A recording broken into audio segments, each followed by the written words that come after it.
You're listening to The Kylo Show, the podcast where we talk about how to keep your love on no matter what and why whole healthy families are going to save the world. In this week's episode of The Kylo Show, Danny and Brittany talk about how to identify and attract people with great character. This episode is going to bless your life, and it starts right now.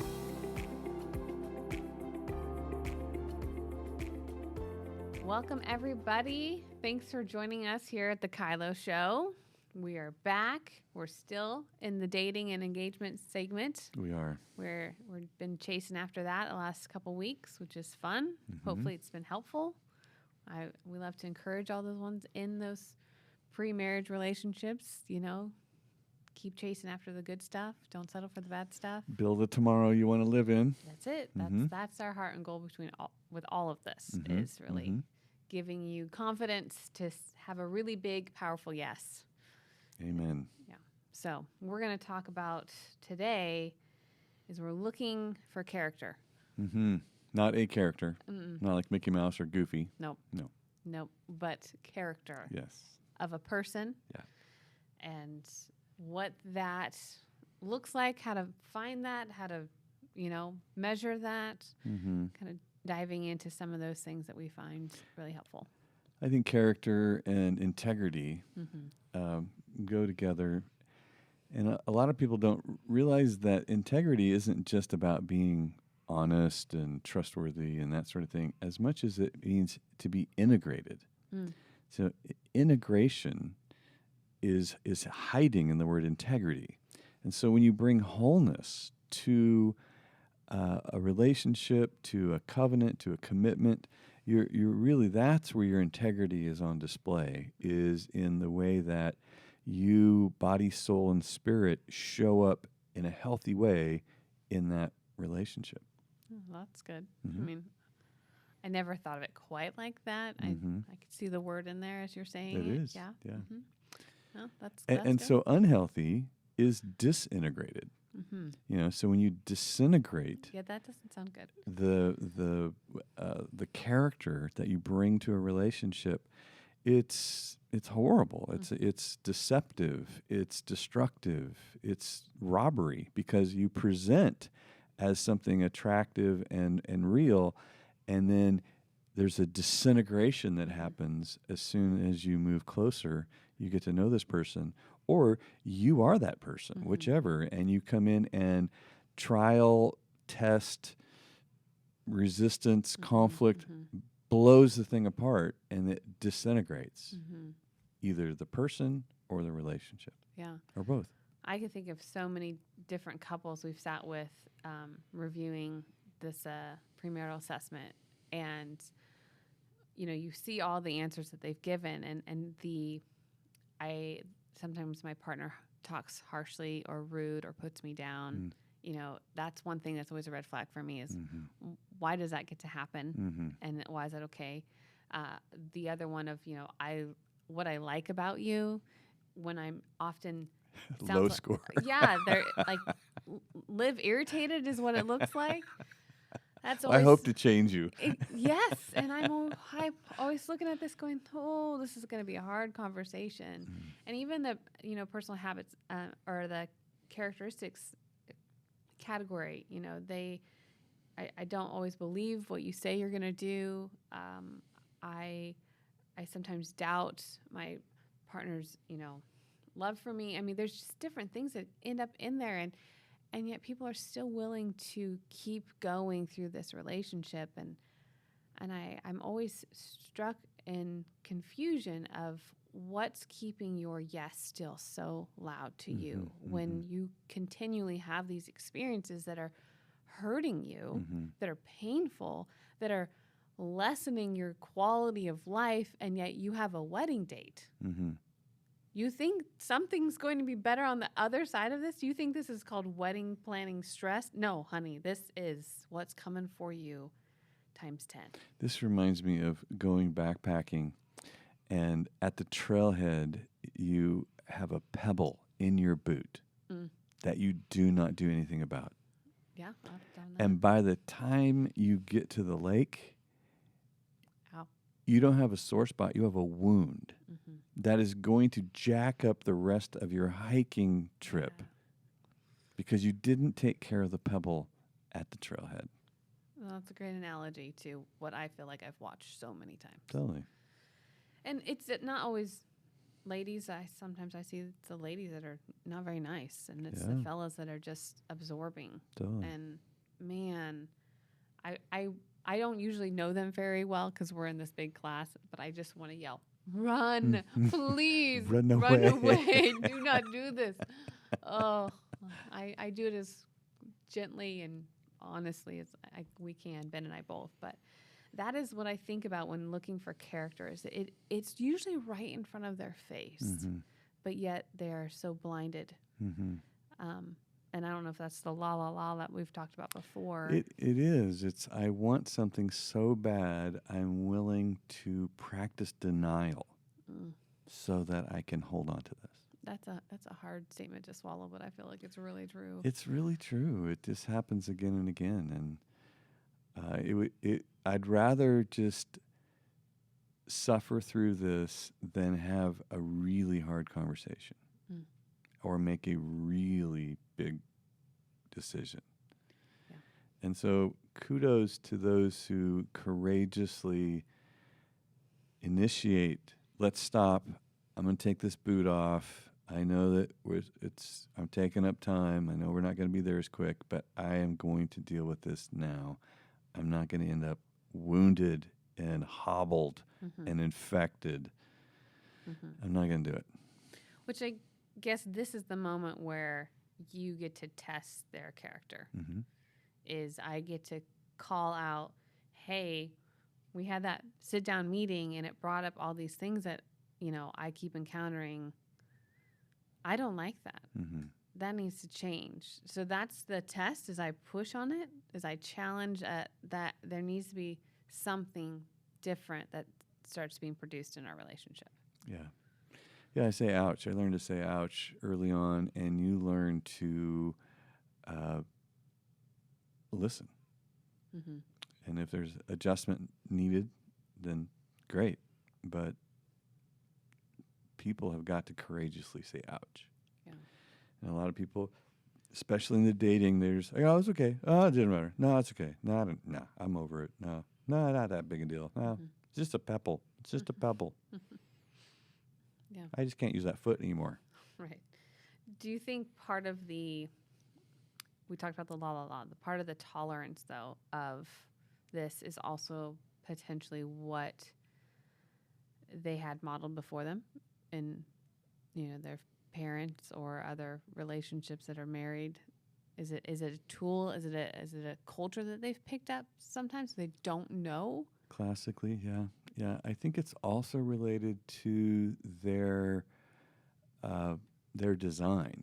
Like we've talked about in other episodes, and in Successful Confrontation, there's really we illustrate a bunch of the disc profile stuff to where you are designed to be to carry dominance, influence, steadfast or conscientious characteristics in some combination, usually with one or two of them ruling how you approach life. And so I think that is another key component to your characteristics, is that you will hard charge something, or you will doormat something, or you will manipulate something, or you will autocorrect everything. Yeah.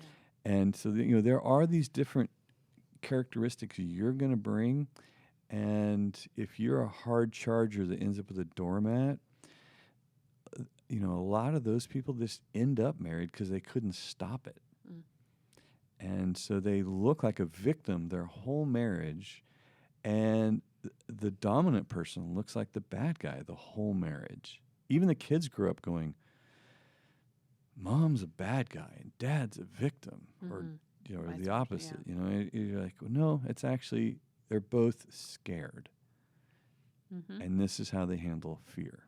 Yep.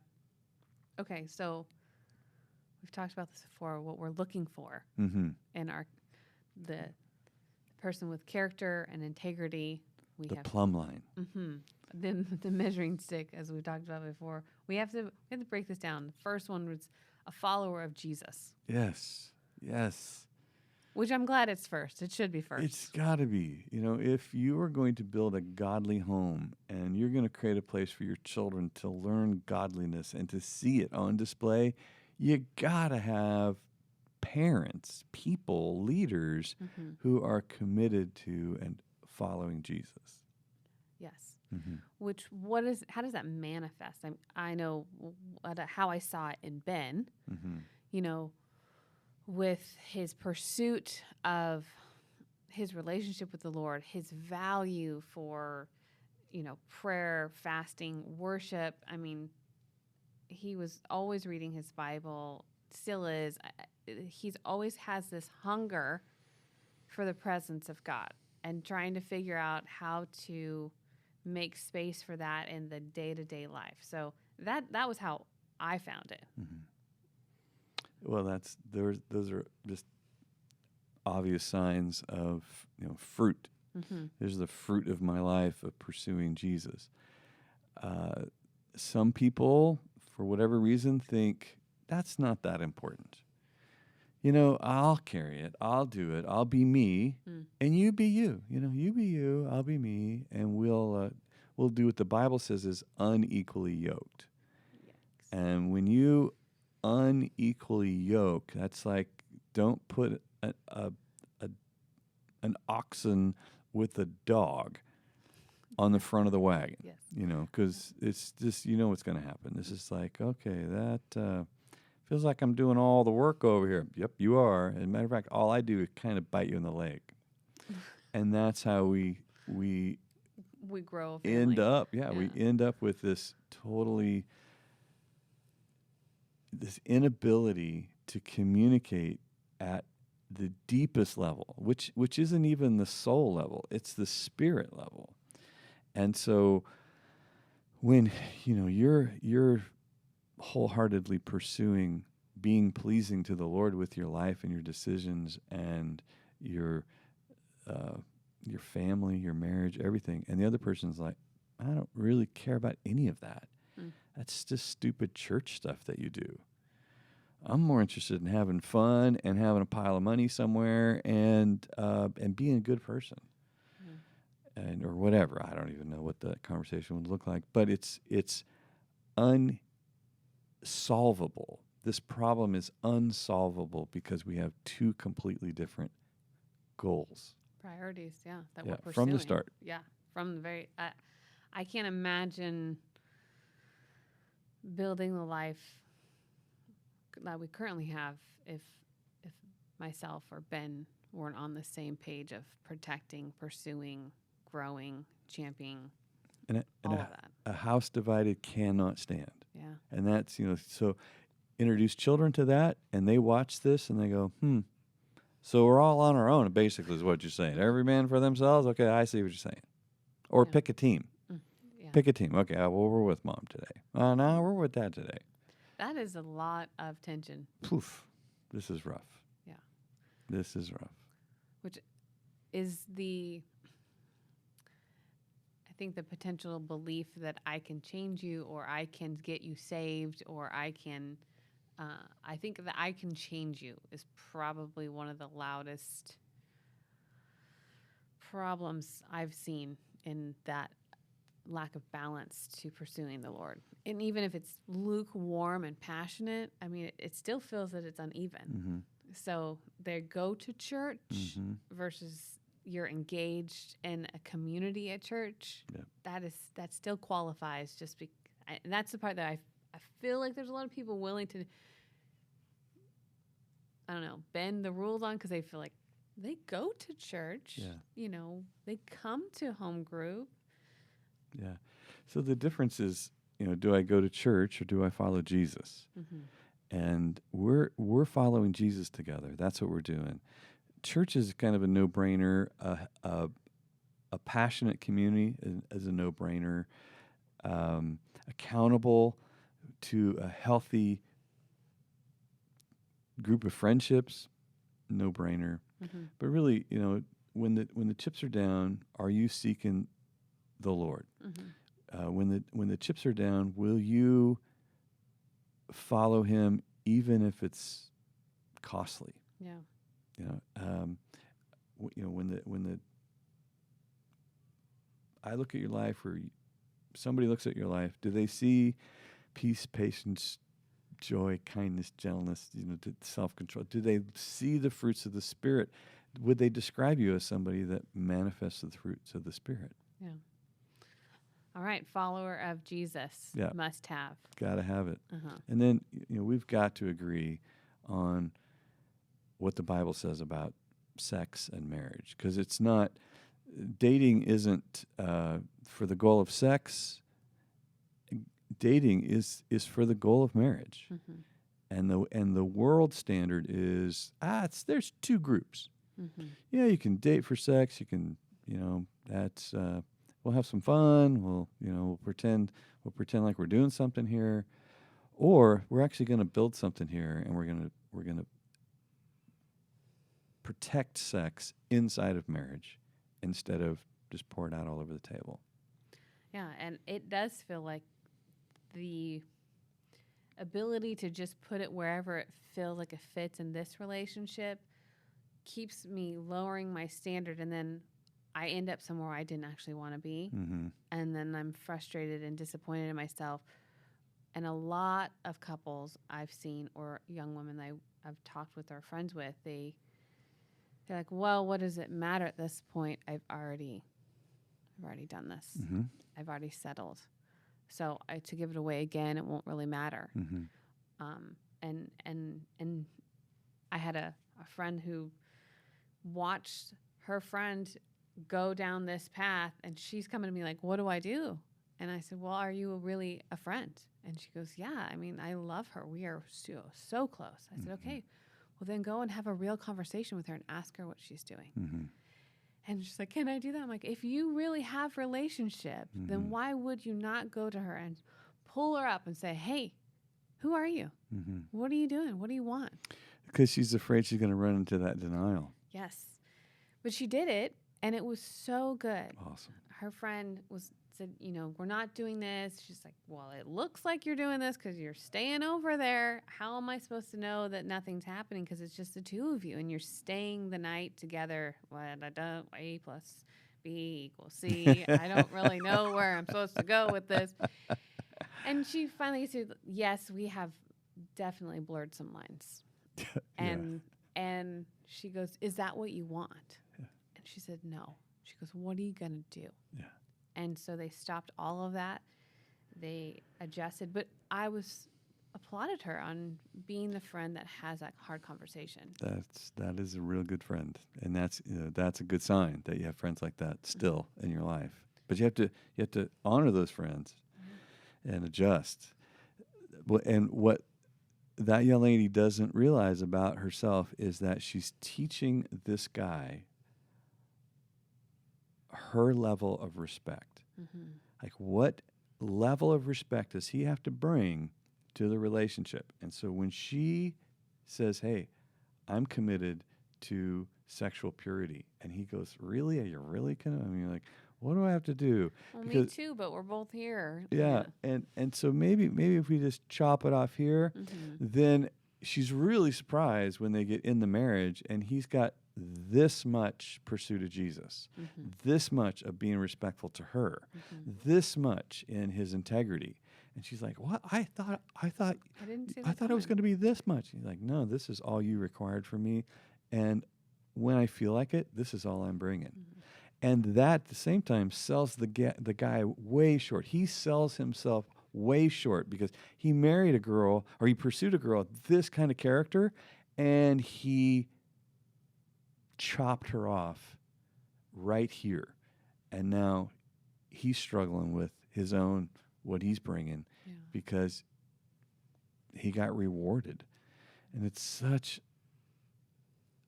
just saddens me to watch people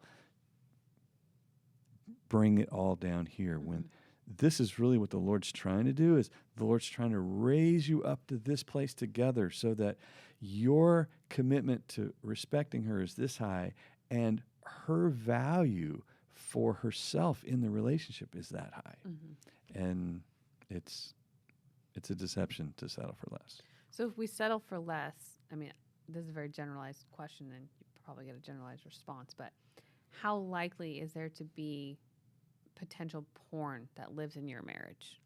It's all over the place. Yeah, that's what I feel like. Those things kind of go together. Well, yeah, it's not. It's not 100%, but I find that in a lot of cases, I guess. There's a disrespect that comes into the relationship when you sell it short. Yeah.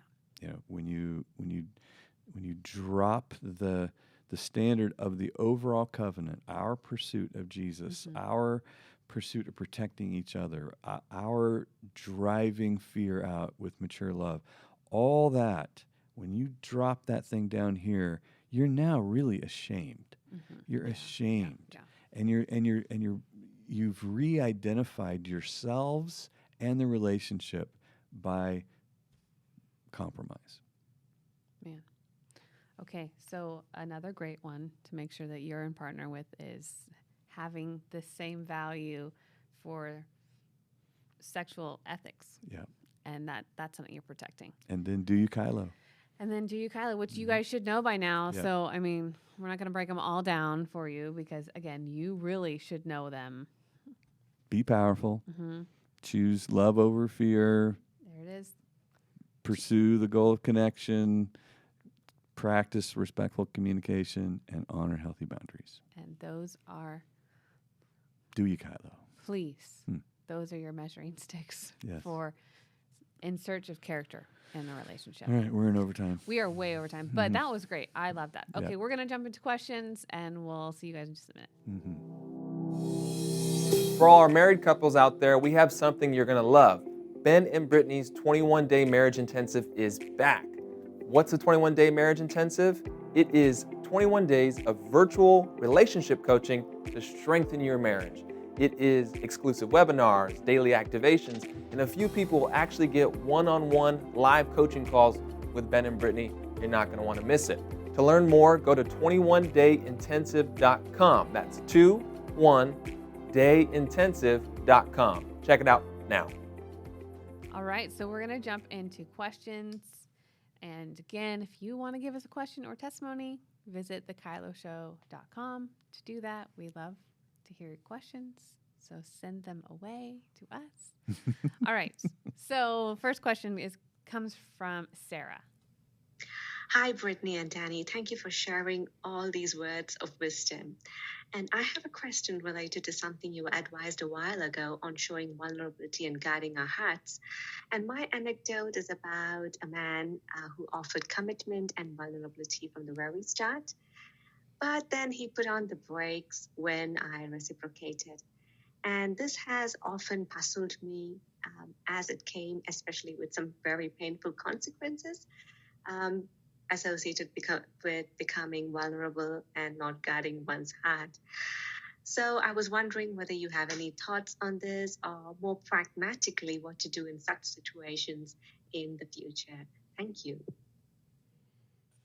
I think that we're going after how do we heal from being wounded by being vulnerable, but also how do we protect that covering, protection, leadership of a man with how much vulnerability does she enter? Because I think, let me start with that.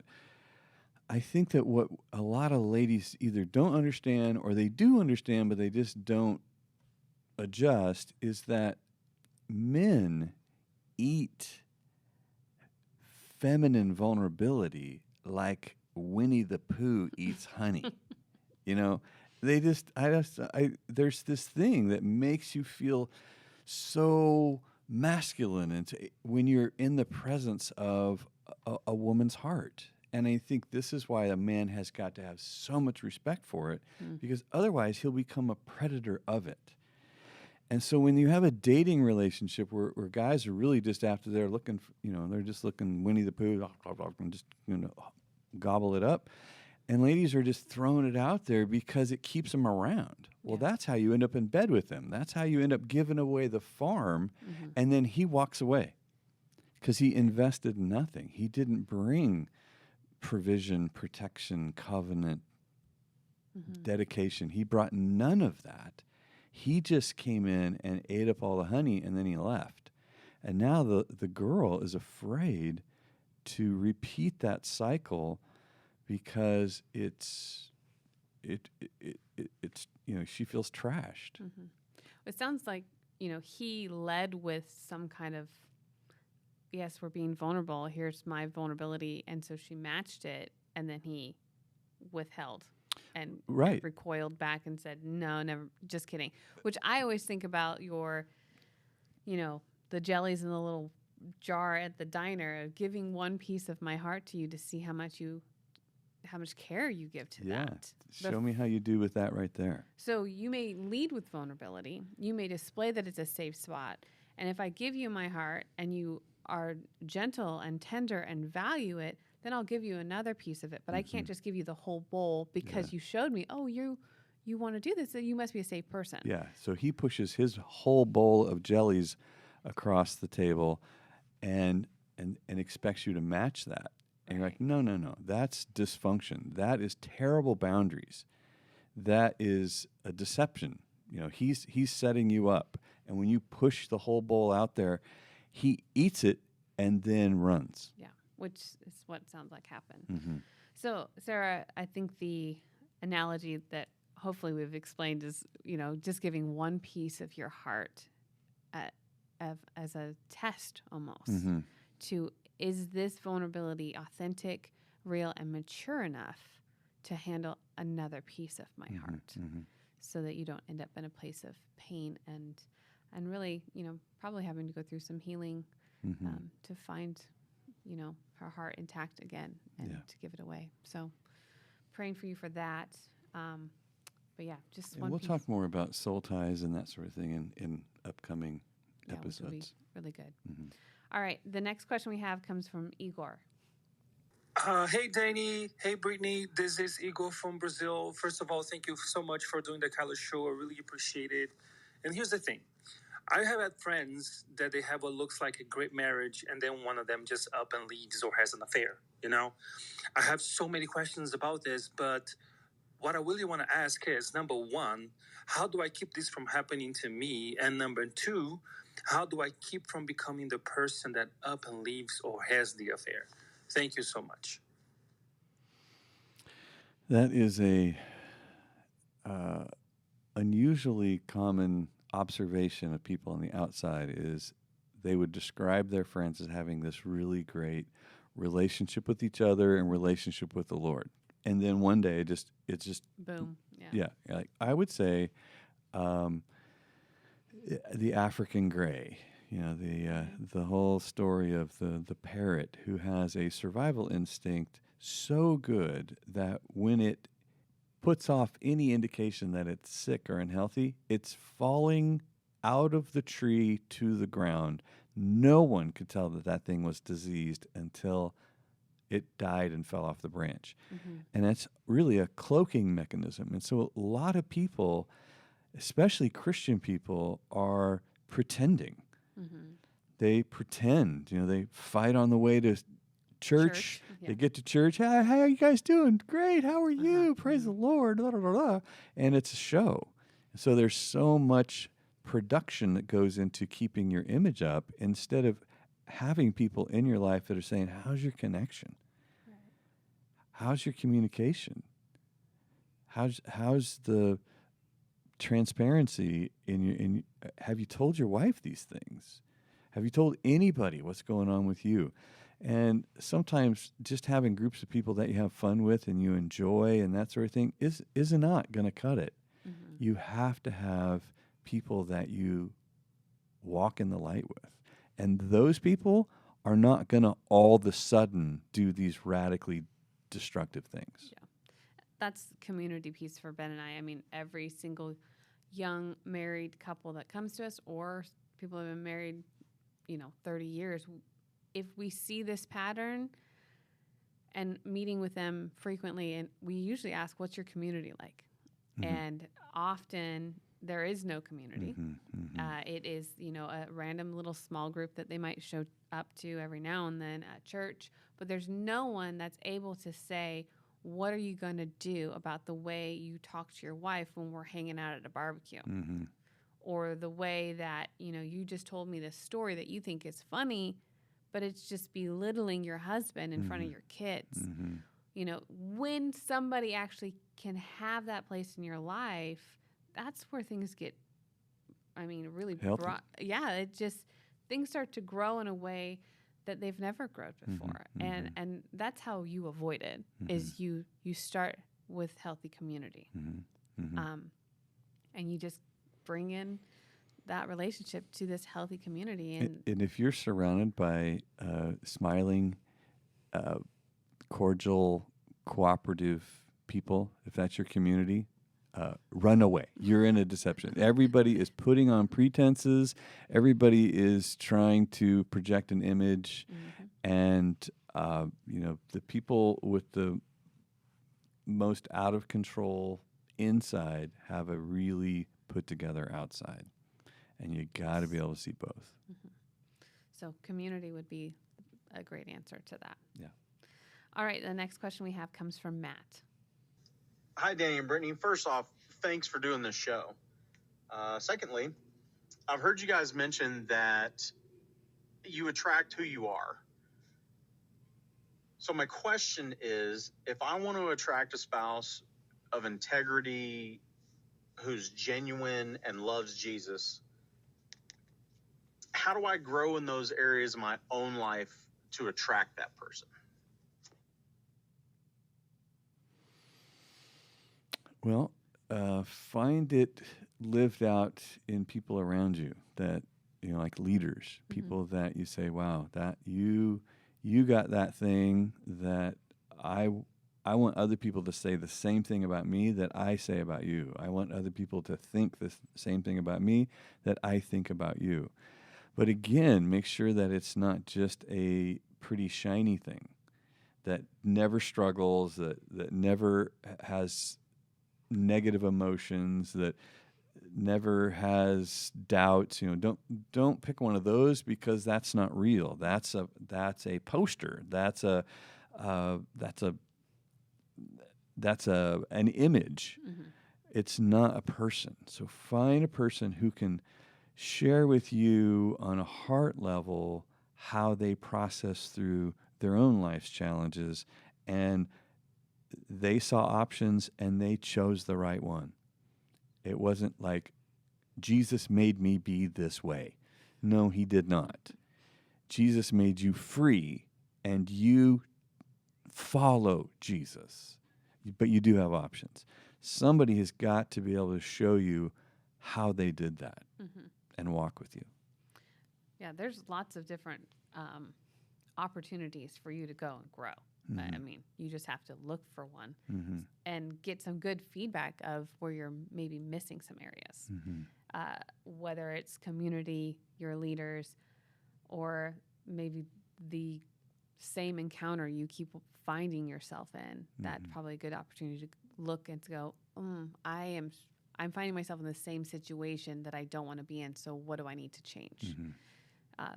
There's so many. I'm flooded with, there's school ministry is a great opportunity for you to go and just inject your life with some biblical truth and courage in a way maybe that you're lacking.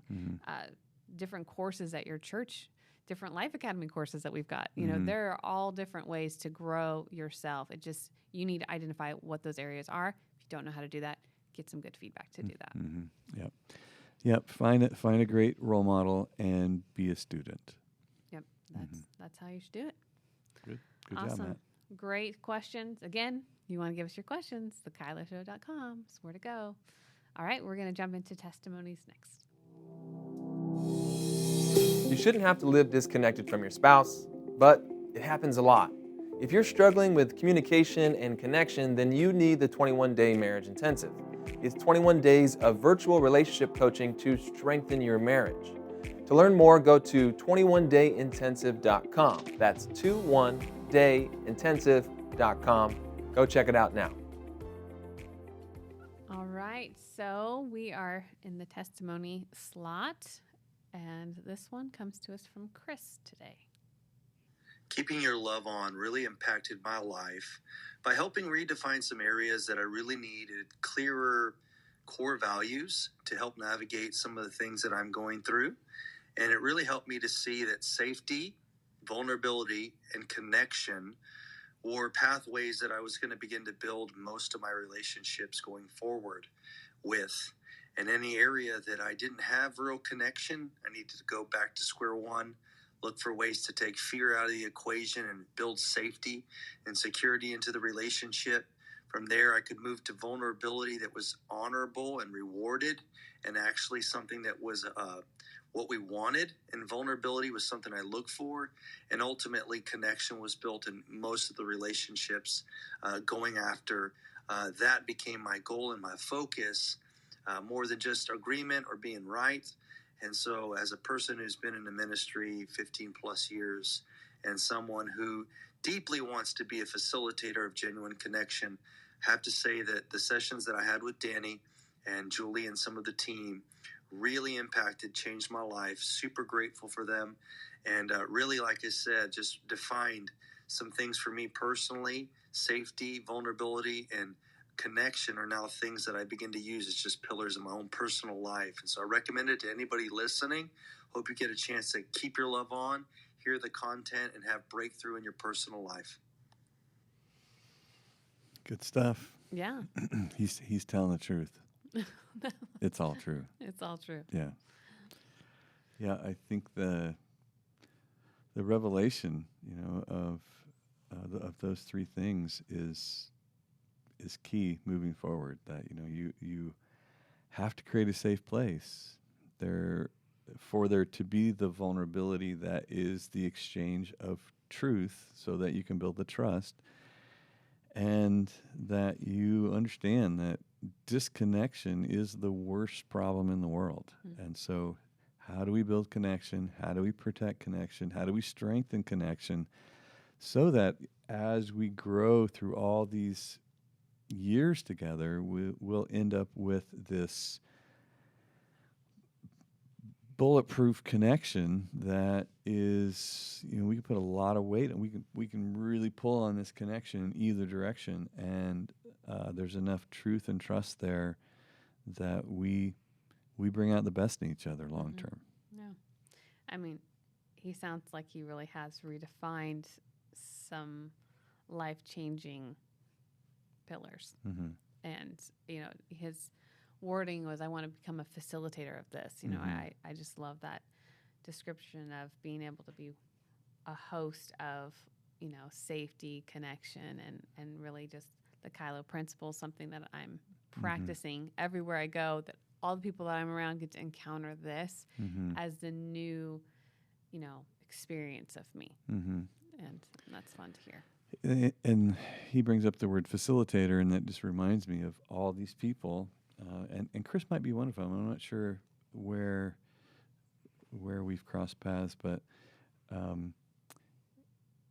being a facilitator of the Life Academy courses is one of the ways that you not only get to distribute this to your friend circle or your community or people that you lead, but it also is another reinforcing practice for you in learning this stuff and how to take it home and demonstrate it in your own life. But the facilitator program, is on. We're gathering more and more people that are facilitating all over the world now.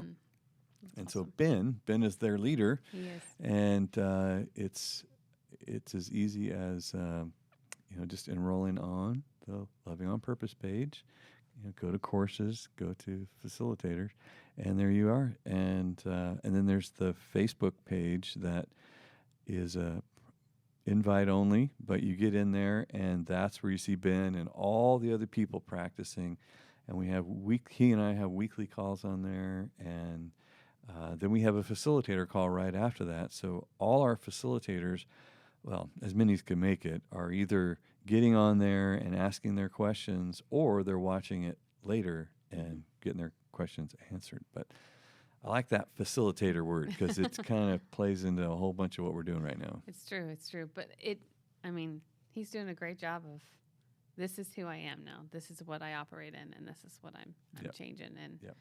it's super fun to hear. Again, so I don't know where he lives, but he's doing it. He's, we call it the Kylo evangelist, where Yeah. they're out there talking about Kylo stuff. And I had a call with somebody, and they were telling me how many times they've given away the book, Keep Your Love On, because they feel like it's the most needed message in any situation. And that's just what these testimonies are proving over and over again, is that these people found how to do healthy relationships, and they don't want to let go. They want to keep doing it, and they want to keep cheering about it, yelling about it, talking about it.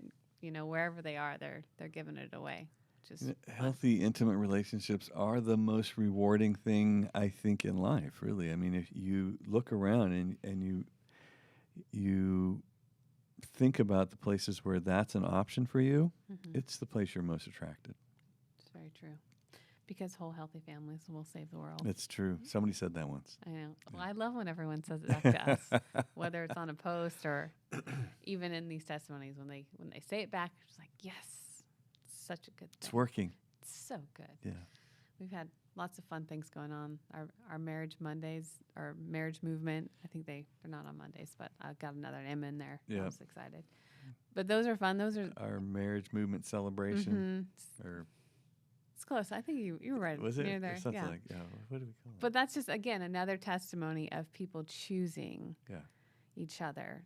Marriage celebration movement. That's what we call it. Okay. MCM. There we MCM. go. That's what we're doing. That's it.